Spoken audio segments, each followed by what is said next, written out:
But the AIMS program, it was really set up to inspire more young players to become professional footballers. And one of the aims of that is actually to celebrate the achievements of those who have been there and had a career in the game. So people like Danny Bath, plays for Stoke City, Neil Taylor at Villa, Mal Benning at Tranmere Rovers, Mal Benning at Mansfield Town, Otis Khan at Tranmere, former players like Michael Chopra, who played for Newcastle United alongside Shearer, Anwar Uddin won the Youth Cup with West Ham United.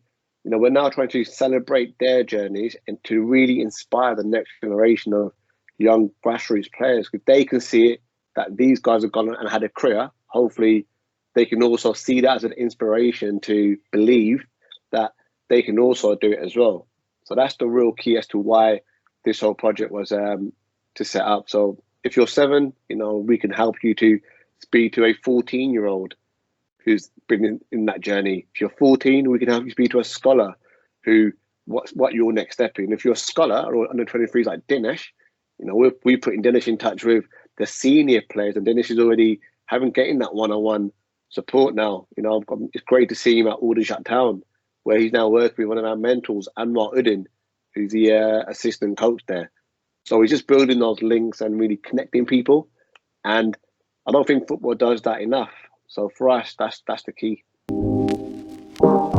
Well, I've spoken about this quite a lot now, and I think the main thing is historically Asian kids, Asian parents just not had the networks in the system. So when they do go to an academy for a trial, or if they're at a grassroots club, they just don't know which club to go to, where clubs, the bigger clubs have links with, professional clubs in terms of pre-academies, development centres. So it's that educational piece which I think is really needed, because you've got some very, very talented players. If we can do a lot more work with the county associations, with the parents and the grassroots club, just to help them build that link, I think that's what's really needed. Well, the parents already asked you, so we've done some workshops. So every Friday, and since the start of January, we've been doing webinars where I've been getting some of the scholars and senior players just talking to a group of parents and a group of young players, again, boys and girls. And there's opportunity for the kids to ask questions and the parents. And a lot of the questions they're asking is, how do you deal with setbacks? How do we go from, training 3 days a week to playing full-time football? How do I approach the coach if I feel my son's not being given the opportunity? Just little questions where, so the parents getting angry with the coaches or, being frustrated, we can actually give them that advice and guidance how to approach that sort of situation. That's just one thing, but even things like diet, recovery, how many hours should my son or daughter be sleeping? And when you got a professional player giving that advice, what you'll find is the kids will listen, and I'm already seeing them on the calls, like making their notes and sending us messages saying how grateful they are for the call. So we've done 5 already. In fact, we've done 6 already, and I'm going to hope to continue this throughout the lockdown period. But from that side of things, I think if we can start celebrating these players' achievements, what they've achieved in the game, representing England at various youth levels, scored important goals, been in League One, League Two, Championship teams of the season, won PFA awards. If we can get their stories out there and if we celebrate them, I'm hoping that kids at the grassroots, across Surrey, in fact, across the country, will see that. And they will see that once they now come into the system, the academy system, that there's a ready-made support network of people who look like them, who have similar backgrounds to them, and now they can reach out for that additional advice and support. And going back, that's never been there, But specific for a community which is very, very, very heavily underrepresented, not just on the pitch, but also off the pitch as well.